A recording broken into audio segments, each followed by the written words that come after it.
Hola, ¿qué tal? Muy buenos días. Les doy la bienvenida a mi canal de YouTube. Como ya saben, mi nombre es Juan Manuel Musante.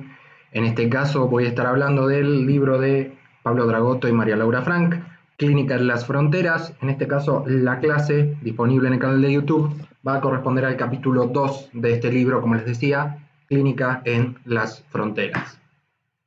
Vamos a ir trabajando 9 apartados de este capítulo 2, en los cuales vamos a ir recorriendo brevemente, antes de meternos de lleno en cada uno, los temas centrales que vamos a trabajar.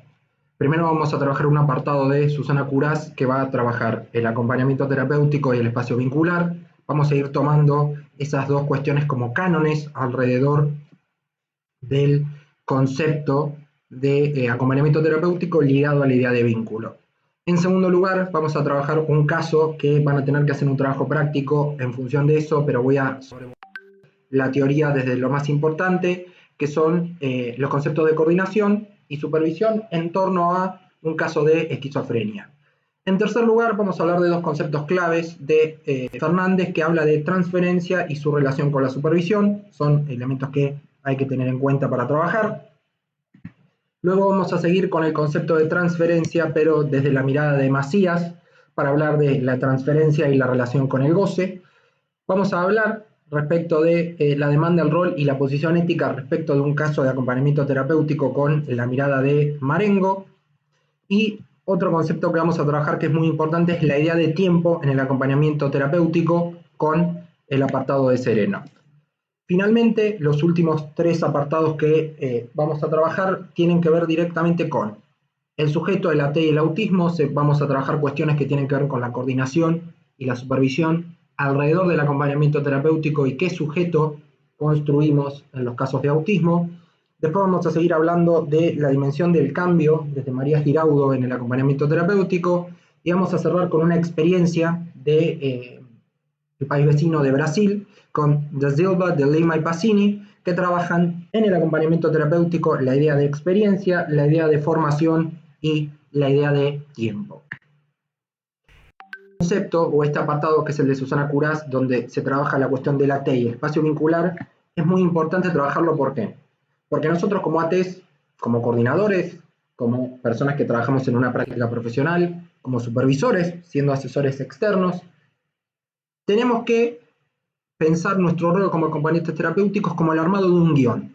Imagínense que ustedes empiezan a trabajar con un paciente y el paciente les tiene que dar material sobre la base de la vida cotidiana, sobre la base de lo que se va construyendo, lo que se va armando, lo que se va haciendo. Ahí se va a analizar la propia práctica para poder nutrirnos de lo que le pasa al paciente en función de su vida cotidiana. ¿Qué nos provee el guión? La vida cotidiana del paciente. Ahora, antes, ¿qué es lo que pasaba? El rol profesional se tenía que construir en un paso a paso, en una exclusividad plena del profesional en ese proceso. Entonces tenemos que tener en cuenta que la propia práctica o ese armado del guión depende de lo que el paciente nos lleve, nos dé esos retazos, esas experiencias, esa vida cotidiana, y ese rol profesional del AT se va a empezar a construir tanto como AT, como coordinador, como supervisor, en función de lo que le pasa al paciente en su vida cotidiana. El AT en algún momento se tuvo que formar y tuvo que armar el guión. ¿Por qué? Porque el rol profesional del AT, o cómo nos hicimos AT para poder trabajar como coordinadores, ATs o supervisores, siempre tenemos que entender que hay un trabajo con otros. Ese trabajo con un otro que me da información, que me dice lo que le pasa, que tiene gustos, que tiene disgustos, que tiene dificultades, eso le da sentido a la experiencia. Yo voy a hacer una tarea, la voy a encarar, le voy a dar teoría para poder pensar que en ese trabajo con otros yo voy a poder atribuirle un sentido a la experiencia de esa persona. Voy a poder construir la teoría sobre la base de la práctica para poder ir y volver. Al principio, en la profesión no había referentes y tampoco había consistencia teórica. De hecho, Susana Curás en este apartado, plantea un poco esto, la cuestión del espacio vincular, lo nutritivo del espacio vincular, y esto que considera, que pondera o que toma en cuenta ella, de que no había escritos, ¿sí? Había que escribir desde el vacío. La consistencia teórica se fue haciendo sobre la marcha. Después habla del concepto de aventuras asistenciales. Piensen que uno se lanza a trabajar, se lanza a atender, se lanza a coordinar, supervisar, hacer ATs en la práctica profesional también. Y tiene que haber un abordaje clínico, pero el abordaje clínico es sí y solo sí trabajando en equipo. ¿Por qué? Porque hay que generar un borde, un encuadre, una frontera, por eso es clínica en las fronteras. Digo, el coordinador genera un borde, genera un encuadre, genera un horario y también instala un dispositivo que es el acompañante terapéutico para poder generar un vínculo y poder generar un borde y poder generar un plan de trabajo y un dispositivo que permita darle al paciente una mejor calidad de vida. Cuando hablamos del encuadre, cuando hablamos del acompañamiento terapéutico, de la instalación de un dispositivo, hablamos de territorializar la profesión, dice Susana Curas. Si uno necesita un encuadre, necesita jerarquía, necesita formación profesional, también los gremios, porque también es muy importante que se defienda al trabajador, e institucionalizar todo, todo va a tener que ver con qué? Con la cuestión de cómo se inserta este dispositivo y cómo se instala ese encuadre eh, en función de la práctica, digo. Pasar de la teoría a la práctica y poder jerarquizar la profesión, que haya un encuadre, un borde, un honorario, depende mucho del coordinador. Ese es el momento clave, poder territorializar la tarea. El trabajo de la T tiene 4 elementos que forman parte de una columna vertebral. Siempre que trabajemos como coordinadores, como supervisores y en una práctica profesional, tenemos que hablar de 4 elementos que hacen que la T tenga una columna vertebral. El enfoque psicodinámico, el dispositivo, definir al equipo como un espacio que aloja, eso es sumamente importante, y fraternizar la escucha. El primer elemento, que es el enfoque psicodinámico, lo necesitamos para coordinar, para supervisar y asimismo para una práctica profesional y para el día a día de nuestro quehacer. ¿Por qué? Porque el marco teórico que tenemos que tener tiene que ir en contra o tiene que ser opuesto a la internación. La internación tiene que ser el último recurso. En práctica, como coordinadores o como supervisores, hay que oponerse a la internación. Tiene que ser el último recurso. No trabajar con diagnósticos, con etiquetas, con nada que tenga que ver con lo que pueda reprimir o cercenar la subjetividad del paciente y asimismo sus derechos. En la salud mental siempre tiene que haber paradigmas innovadores que luchen con la idea de internación. Y siempre tenemos que trabajar en la clínica de lo singular, el caso por caso. Hablar de lo cambiante, de que todo el tiempo trabajamos con personas y todo el tiempo va variando la realidad. Y el encierro, como les dije, tiene que ser la última medida, tiene que ser la forma más extrema. Pero siempre tiene que haber múltiples herramientas de abordaje y siempre trabajamos en transdisciplina o trabajamos en equipo. Siempre lo psicodinámico es lo cambiante, es lo heterogéneo, pero a su vez nos requiere formados como profesionales. El segundo elemento es el AT como dispositivo. ¿Qué implica que el acompañante sea un dispositivo? Imagínense que somos un MP3, un MP4, tenemos batería baja, estamos cansados, no vamos más. Siempre hay que implementar una estrategia para poder relacionarnos con el paciente, poder instalarlos como dispositivo y hablar desde lo heterogéneo. ¿Por qué? Porque cada caso es diferente, ningún caso es igual y siempre hay que trabajar en red, con otros acompañantes, con la familia, con los terapeutas, con kinesiólogos, con todo el equipo de trabajo, pero también asimismo con la familia. Pensando una estrategia, un plan de trabajo que tenemos que supervisar y asimismo coordinar todo el tiempo para ver qué funciona, qué no funciona, qué está bien, qué está mal. ¿Qué discurso tiene la persona? ¿Cómo funciona ese discurso? ¿Y qué discurso nosotros tenemos como profesionales?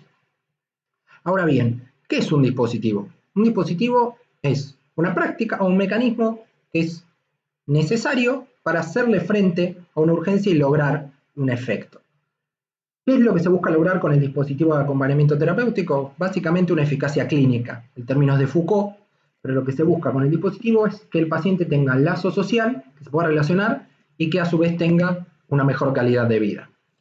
Hablamos mucho del equipo. La vertiente ética para coordinar y supervisar va a tener que ver con el equipo terapéutico.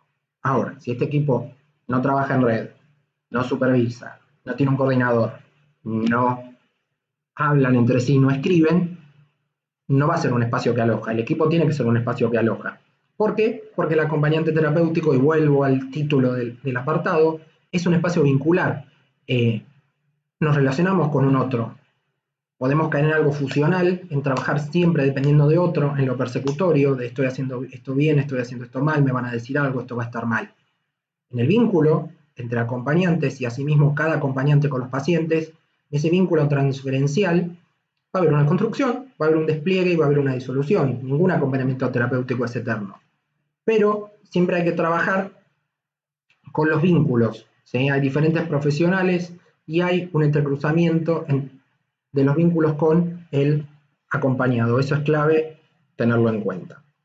Y el último elemento de esta columna vertebral que nos sirve para coordinar, para supervisar y para la práctica diaria, que es muy importante, es el fraternizar la escucha.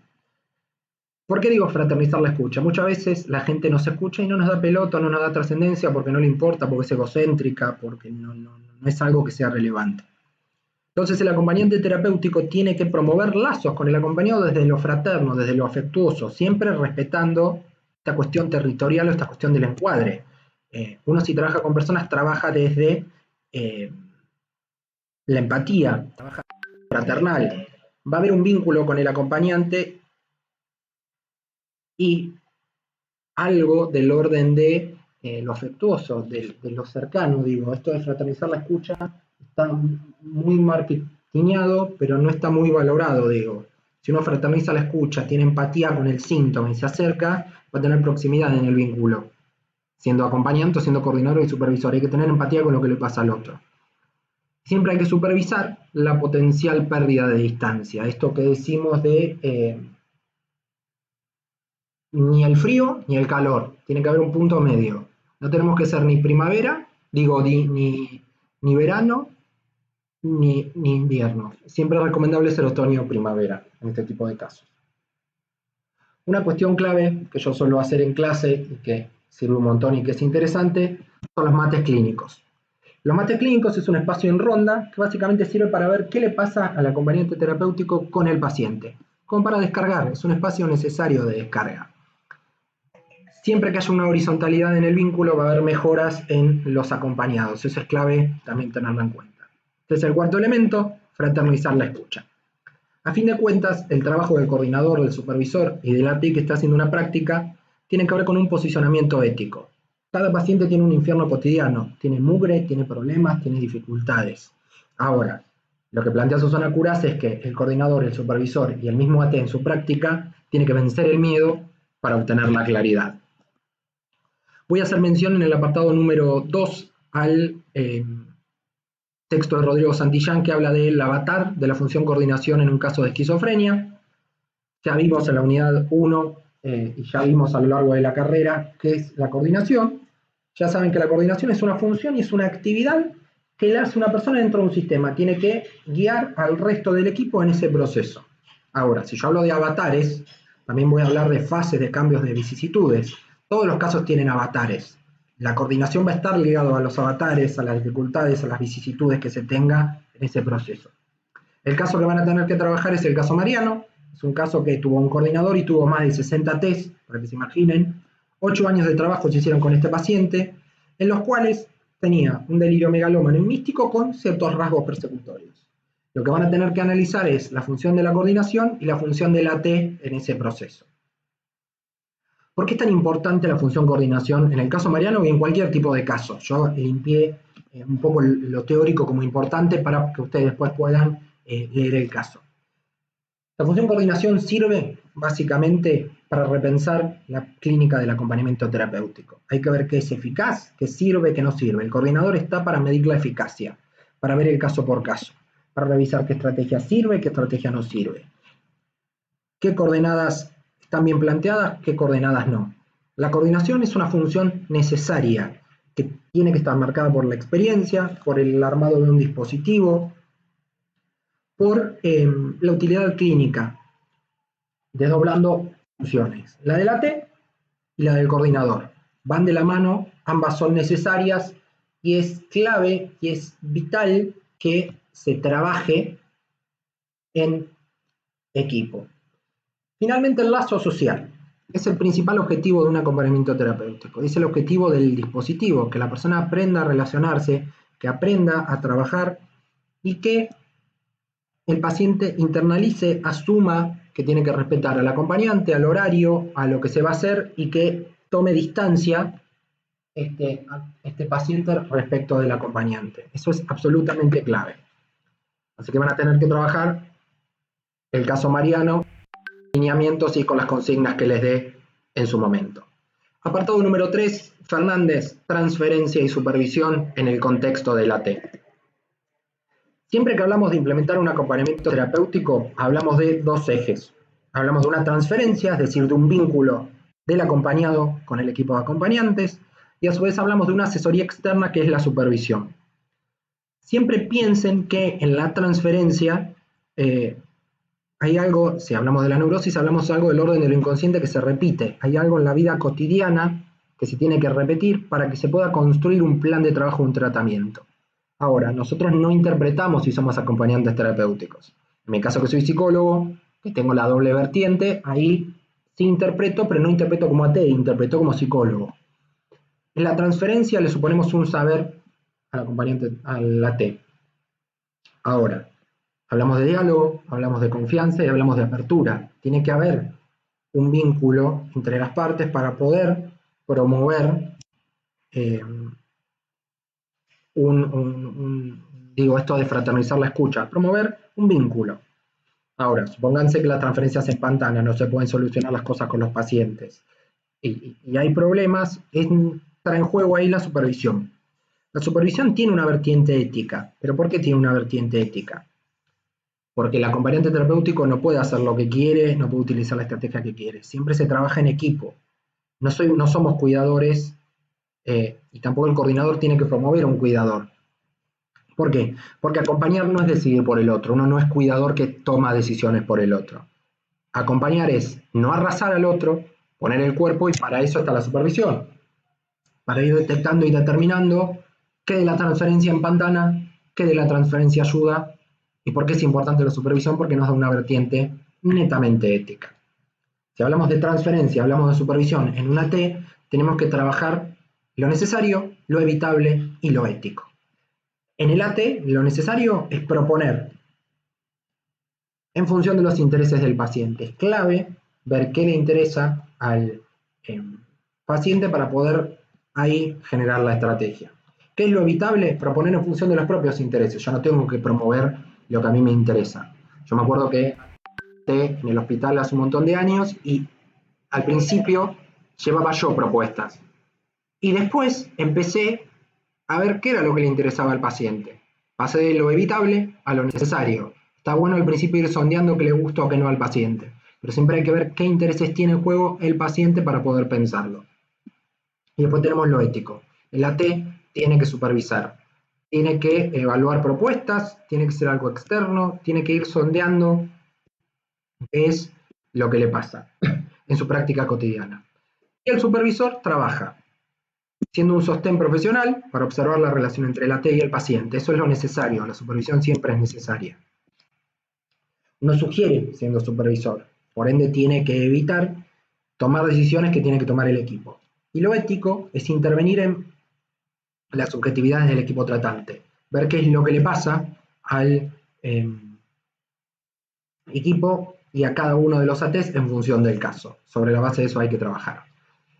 Ahora vamos a seguir en la misma línea hablando de Matías con el concepto de transferencia, pero hablando de la idea de goce. Siempre piensen que el goce es el núcleo de un síntoma, es la mezcla de placer y displacer. El mismo paciente lo tiene porque tiene síntomas, tiene placer y displacer y hay cosas que no puede dejar de hacer. Y siempre hay alguien del entorno que genera ese malestar. ¿Por qué? Porque el goce está en todos lados. Está en las acciones, en los gritos, en los vínculos y en los síntomas que tiene el mismo paciente. Transgrede la ley con esos síntomas, ¿por qué? Porque el problema que tiene el paciente es que no puede controlar los síntomas. Y hay que ver en eso cotidiano en qué momento surgen esos síntomas. Tratar de promover el diálogo, de promover la presencia, para después generar eficacia en ese proceso. Hay cosas que no debemos hacer en la transferencia o en este proceso. Primero, intentar normalizar al paciente, y esto no tiene nada que ver con lo que fuimos viendo de el profesor, el patrón, el experto o el padre o la madre. Esto sí no hay que hacerlo. ¿Pero por qué? Porque uno no tiene que decirle al paciente que se lo va a curar, que se lo va a estandarizar o que se lo va a normalizar. Cada paciente, por ejemplo una persona con psicosis, tiene sus características, sus particularidades, como es el caso Mariano, y uno tiene que soportar la diferencia y lo que hace a la diferencia del paciente, digo, uno tiene que tolerar el caso por caso y uno no lo va a volver a un estado anterior, sino que todo lo contrario. No hay que normalizar y tampoco hay que excluir, ¿sí? Tenemos que tener una mirada de la locura como parte de un programa de inserción social, no como ámbito de segregación de las personas. Lo que sí hay que hacer, y que es clave, es pensar en la T como una práctica. Vamos de la práctica a la teoría y de la teoría a la práctica. Ahí entra el coordinador, ahí entra el supervisor y ahí entra la propia práctica profesional. Las prácticas profesionales, los cursos, los espacios de formación, tienen que ver directamente con qué, con dar cuenta de la singularidad del caso, yendo de la práctica a la teoría y de la teoría a la práctica. ¿Cómo se aprende? Con el saber hacer. Hay que lidiar con la exposición a la contingencia. Uno está expuesto al riesgo, a los problemas, uno no tiene todo controlado, sino que uno va aprendiendo sobre la marcha. Nada es a priori, sino que todo es a posteriori. El rol de la T, del coordinador y del supervisor, se resignifica después de haber conocido al paciente y en las propias reuniones y en la propia práctica. Hay que ubicarnos en el discurso del paciente, en un vínculo, en una transferencia. Para eso está el coordinador y para eso está el supervisor. Ahora vamos a hablar desde el texto de Marengo del rol, la posición ética y la demanda del acompañante terapéutico. Hay un caso que es el caso Lucía, que lo van a tener que analizar llegado el momento, pensando un poco en estos ejes. El rol de la T siempre es una articulación entre el paciente, la familia, el equipo de acompañantes, yendo de la teoría a la práctica, de la práctica a la teoría y en la clínica el caso por caso. Uno tiene que ser flexible, pensar estrategias, planes de trabajo. Uno tiene que entender que uno es un dispositivo y que se tiene que cuidar, digo, para evitar quemarse o caer en el síndrome de burnout. Siempre el rol de la T tiene que estar fundamentado, tiene que haber un para qué, tiene que haber objetivos y tiene que haber interdisciplina, tiene que haber un trabajo en equipo con un psicólogo, con un psiquiatra que coordine el caso, lo maneje. Con estos ejes van a tener que analizar el caso Lucía. Para trabajar la cuestión de la propia subjetividad, del reconocimiento de la subjetividad y entender que la práctica de la T no tiene que ver con ser un objeto de consumo. Gustavo Rossi hace un par de miradas o de planteos, sobre todo en la primera parte, y el resto son lineamientos más generales.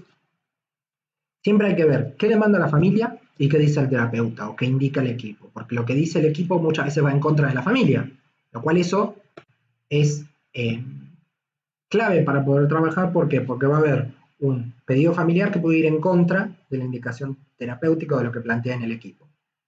Ahora, hay que ver qué es o qué implica la demanda en el acompañamiento terapéutico. ¿Por qué? Porque hay que ver qué es lo que pide el paciente, si el AT es capaz de dárselo, si es necesario dárselo, si es ético dárselo, y siempre eso es singular, eso es particular. Ahora, cuando hablamos de la construcción del sujeto en el acompañamiento terapéutico, siempre se constituye a partir de una situación singular. El sujeto en el AT se va a construir en función de la demanda, del pedido que tenga el paciente, pero a su vez va a depender de la personalidad del acompañante, en función de las demandas, las necesidades, los deseos. Pero el rol de la T va a tener que ver directamente con las condiciones de posibilidad. Desde lo ético, hay que entender que el rol de la T es transversal desde lo ético. Todo el tiempo trabajamos en lo ético, generando demandas, necesidades, deseos, pero no tenemos que satisfacer todo. Muchas veces es necesario meter un límite y sobre la base del encuadre del límite se generan las condiciones de posibilidad. Vamos al texto de Sereno, que habla del tiempo en el AT, que es el apartado número 6. Débora Sereno plantea un caso, que es el caso Buto, que también lo van a tener que analizar. ¿Por qué? Porque habla de una clínica escuela. Era un taller con jóvenes de 14 a 18 años. Es un servicio para niños vulnerables con patologías graves y se llamaba Giramundo. Es una experiencia en San Pablo de salud mental. Hay una articulación territorial entre lo que sería el Estado, el territorio, los niños y el rol asistencial que tiene que tener este lugar Giramundo para poder generar la atención de estos pacientes vulnerables con patologías graves y que el proyecto tenga continuidad también. El tiempo es necesario en el acompañamiento terapéutico, ¿por qué? Porque tiene que ver con la continuidad y con la instalación de un dispositivo en el tiempo para generar un efecto positivo y un rol asistencial claro. En el apartado anterior van a tener que analizar el caso tal como lo plantea el libro. Después el texto de Spagnuolo trabaja la cuestión del autismo en la clínica de la T, que hoy está muy en boga, digamos. Siempre el autismo es un enigma porque uno no tiene que pensar como coordinador, como supervisor o en la propia práctica profesional que el paciente hable como nosotros hablamos, sino que el paciente se comunica de determinada manera porque tiene determinada posición en el lenguaje. Tiene una relación con su cuerpo, tiene un lugar en la cultura y tiene una posición en el lenguaje que es clara. El caso que van a tener que analizar acá es el caso Alice, que es un caso de autismo, donde se trabaja la inclusión escolar y la constitución subjetiva. Hay que interpretar las formas de comunicar, de el habla y del posicionamiento en el mundo. Es clave y es vital ver, analizar desde la coordinación y desde la supervisión cómo comunicar, cómo hablar, qué posición tiene en el mundo esta paciente. Cualquier persona con autismo es un enigma porque hay que ver cómo se comunica, cómo se expresa y hay que trabajar desde la clínica del caso por caso. Finalmente, Giraudo, nos quedan dos apartados, vamos a hablar del cambio en el AT, una cuestión inherente y clave en el acompañamiento terapéutico. Siempre que hablamos de AT, hablamos de dinamismo, hablamos de escucha, hablamos de dispositivo, pero hablamos de cambio. ¿Por qué? Porque si somos un dispositivo, somos una recurrencia que no deja de insistir. Somos profesionales de la salud mental que generamos posibilidades, aperturas, cambios, diferencias, dinamismos. Siempre el cambio va a estar ligado al tiempo. Voy a necesitar la escritura y la coordinación y la supervisión y la propia práctica para poder escribir y poder revisar cuál es la emergencia del paciente, qué estructura tiene, cómo es el ámbito familiar. El cambio y la continuidad son claves, por esto que hablábamos del tiempo. Hay que sostener en el tiempo, tener continuidad en el tratamiento para que haya un cambio y que haya algo determinante en una estrategia de trabajo, que es el trabajo en equipo. Siempre la T se va a insertar en el terreno de lo social. Siempre trabajamos con el sufrimiento psíquico, con el padecimiento, con lo que le sucede a la persona y por lo que está mal. De hecho, más adelante, que ahí lo aclaro, voy a cerrar la clase hablando de la metáfora del ovillo, que es lo que le pasa a todas las personas que tienen alguna dificultad o algún sufrimiento psíquico. Siempre la subjetividad, desde la coordinación, desde la supervisión, tiene que apuntar a ser transformada esa subjetividad en función de estrategias. Y el acompañante terapéutico es una profesión que se nutre de otras profesiones. Trabajadores sociales que son ATs, médicos que son ATs, psicólogos, que es la profesión que más se asocia, que son ATs, terapistas ocupacionales que son ATs, digo. En este contexto, coordinar, supervisar, formarse académicamente, tiene un costo, pero tiene un beneficio. ¿Por qué? El costo tiene que ver con que la oferta laboral incrementó, el rol de la AT está más en boga. Hay precarización laboral, también es un tema, pero también los trayectos educativos se diversifican. Tienen la tecnicatura de AT, tienen cursos de formación profesional, tienen continuidad académica con otras carreras, digo. El cambio es inherente a la profesión, tanto en la formación, como en la coordinación, como en la supervisión, como en la propia práctica diaria. Lo clave es entender que el cambio es inherente y que nuestra profesión tiene que tener continuidad. ¿Por qué el cambio es importante? Es importante ¿por qué? Porque nos permite construir la profesión. Uno tiene técnicas, tiene estrategias, tiene un marco teórico, en mi caso es el psicoanálisis, y tengo una postura más ecléctica y me abro a otras teorías. Los espacios de formación, una reunión de equipo, una supervisión, las leyes que son reguladoras de la profesión. Todo es clave. Nunca hay que estandarizar ni generalizar. Siempre trabajamos en el uno a uno, el caso por caso. No hay que etiquetar, diagnosticar y tener una mirada psiquiatrizante, sino que hay que promover el cambio y el dinamismo. Siempre es vital eso. ¿Cuáles son las tres dimensiones del cambio? Las primeras dos en el acompañamiento terapéutico tienen que ver con lo sociohistórico. El AT en la década del 80 no es lo mismo que ahora. Eso ya genera un cambio en el dispositivo porque hay un marco teórico más nutrido, la profesión ya está regulada en parte no. Y siempre los dispositivos se regulan y las estrategias según el contexto. No es lo mismo generar una estrategia en la década del 90, porque el contexto era otro, que hoy, con la pandemia. O en un contexto de nueva normalidad, si se quiere decir. Y también esta cuestión de las líneas teóricas que les decía antes. La profesión se construye con un marco teórico, pero uno tiene que tomar lo mejor de cada teoría, porque el cambio también depende de nosotros. Y hay que apuntar, por ejemplo, a la mejora del paciente a través de la psicoeducación. La psicoeducación es una herramienta que no tiene cosas del psicoanálisis y tiene cosas de otros marcos teóricos. Por ende, siempre el cambio es clave para construir la profesión, para generar una instalación de dispositivo y para no sostener una postura psiquiatrizante. La ética y la estrategia son como los dos pivotes y en el medio está la constitución del psiquismo. ¿Es ética la estrategia que estoy haciendo? Y mi coordinador me va a decir esto, mi supervisor me va a decir esto. Todo apunta a promover la constitución del psiquismo.